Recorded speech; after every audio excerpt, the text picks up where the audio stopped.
نحمده ونصلي على رسوله الكريم اما بعد فاعوذ بالله من الشيطان الرجيم بسم الله الرحمن الرحيم رب اشرح لي صدري ويسر لي امري واحلل عقدة من لساني يفقهوا قولي۔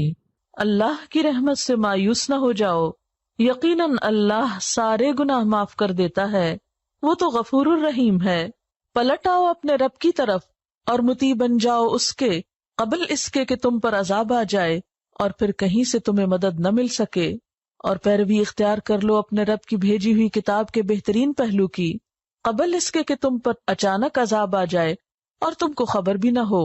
کہیں ایسا نہ ہو کہ بعد میں کوئی شخص کہے افسوس میری اس تقصیر پر جو میں اللہ کی جناب میں کرتا رہا، بلکہ میں تو الٹا مذاق اڑانے والوں میں شامل تھا، یا کہے کاش اللہ نے مجھے ہدایت بخشی ہوتی تو میں بھی متقی لوگوں میں سے ہوتا، یا عذاب دیکھ کر کہے کاش مجھے ایک موقع اور مل جائے اور میں بھی نیک عمل کرنے والوں میں شامل ہو جاؤں، اور اس وقت اسے یہ جواب ملے کہ کیوں نہیں، میری آیات تیرے پاس آ چکی تھیں، پھر تو نے انہیں جھٹلایا اور تکبر کیا اور تو کافروں میں سے تھا۔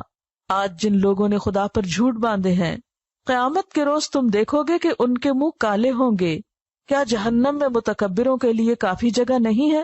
اس کے برعکس جن لوگوں نے یہاں تقویٰ کیا ہے، ان کے اسباب کامیابی کی وجہ سے اللہ ان کو نجات دے گا، ان کو نہ کوئی تکلیف پہنچے گی اور نہ وہ غمگین ہوں گے۔ قل یا عبادی الذین اسرفوا علی انفسہم، کہہ دیجئے اے میرے بندو وہ جو اسرفوا زیادتی کر چکے، علی انفسہم اپنے نفسوں پر، اپنی جانوں پر، جنہوں نے خود پہ ظلم کر لیا۔ اسراف کہتے ہیں گناہوں کی کثرت اور اس میں بہت آگے نکل جانا، یعنی بڑے بڑے گناہ کر بیٹھے۔ ان سے بھی کیا کہا جا رہا ہے؟ لا تقنطوا من رحمت اللہ، اللہ کی رحمت سے مایوس نہ ہو۔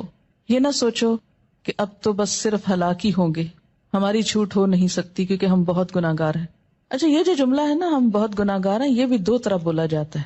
ایک تو حقیقت میں یو مین اٹ کہ ہم بہت گناہگار ہیں، اور ایک یہ بہت گناہگار ہیں دکھاوے کے طور پہ، ورنہ خود کو سمجھتے کوئی نہیں ہے گناہگار، کیونکہ جو خود کو گناہگار سمجھے وہ تو نظر ہی نہیں اٹھا سکتا، وہ تو حجت بازی کر ہی نہیں سکتا۔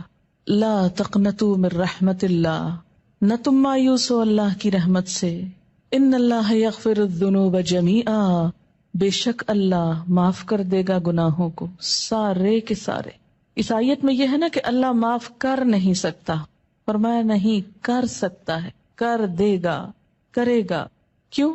انہ هو الغفور الرحیم، کیونکہ وہ غفور الرحیم ہے۔ یہاں ہر شخص کو مایوسی سے نکالا جا رہا ہے، کتنا بھی بڑا کوئی گزشتہ زندگی میں گناہ یا جرم کیوں نہ